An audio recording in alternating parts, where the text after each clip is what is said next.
নন্দিনী কাশ্যপৰ শাস্তি কি হ'ব?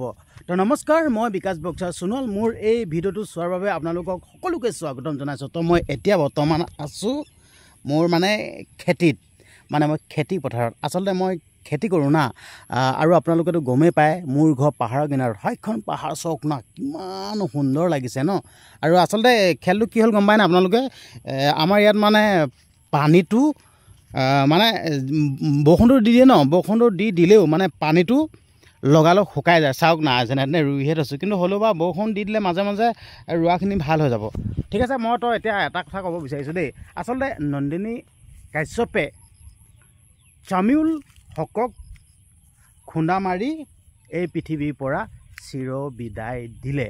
তো এতিয়া কথা হ'ল, যিহেতুকে হিট এণ্ড ৰাণ যিহেতুকে এখন আইন, যান বাহন এখন আইন, হিট এণ্ড ৰাণ। তো এই হিট এণ্ড ৰাণখনৰ আওতাত যদি আহে, তো যোনে এই কাণ্ডটো নকৰক কিয়, ড্ৰাইভাৰজনৰ 10 বছৰ পৰ্যন্ত জেল আৰু লগতে 7 লাখকৈ টকা জৰিমনা হ'ব পাৰে। তো এতিয়া এই আইনখনত এই যান বাহন আইনখনত নন্দিনী কাশ্যপ এই আইনখনত আওতাত পৰিবনে? তো মই আপোনালোকক A to Z কম, চাই লওক। আৰু আপোনালোকক দেখাব বিচাৰিছোঁ মোৰ একদম পূৰা খেতি। এইবিলাক আপোনালোকে দেখিছে নাই? এতিয়া দেখিছেহে ৰঙা ৰঙা, কিন্তু দুদিনমানৰ পাছত এয়া একদম পূৰা ক'লা হৈ আহিব। চাই লওক।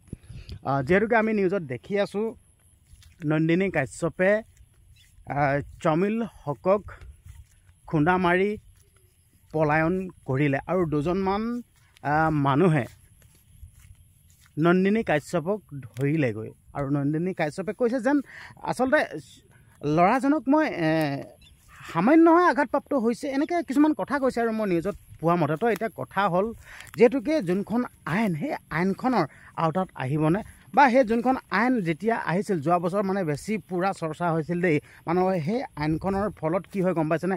এজন ড্ৰাইভাৰে যেতিয়া মানুহ এজনক যেতিয়া খুন্দা মাৰিব, হিট কৰিব ন, তেতিয়া সেই ড্ৰাইভাৰজনে সেই মানুহজনক হস্পিটেললৈ নিব লাগিব।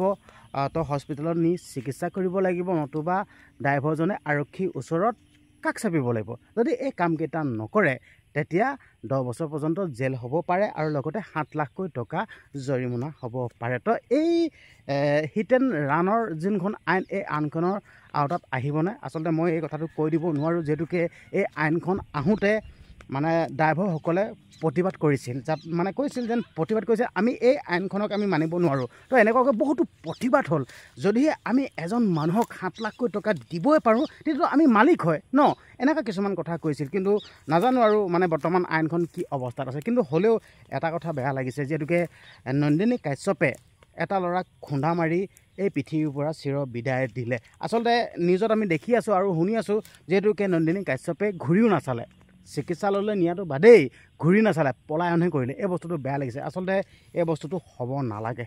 আৰু আপোনালোকক পৰিৱেশটো দেখাইছোঁ, চালক সন্ধিয়াই হ'লেই। আচলতে মই শ্বৰ্টকৈ মোৰ মনৰ কথাকেইটা ক'ব বিচাৰিছোঁ যেন এনেকুৱা হ'ব নালাগে। আচলতে নন্দিনী কাশ্যপো এগৰাকী নাৰী হয় ন। নাৰীয়ে যিহেতুকে সন্তানৰ যোনটো বেদনা, যোনটো সন্তানক যেনেদৰে তুলি তালি ডাঙৰ দীঘল কৰে ন, সেই বস্তুটো বুজি পাব লাগে। আচলতে নন্দিনী কাশ্যপৰ এইটো দায়িত্ব আছিল যেন ল'ৰাজনক চিকিৎসালয়লৈ নিয়া, কিন্তু নিনিলে। হ'লেও এইটো ক'ব বিচাৰিছোঁ যে এইটো বহুত বেয়া কাম কৰিলে। তো ভিডিঅ'টো আপোনালোকৰ মাজলৈ প্ৰেৰণ কৰিলোঁ।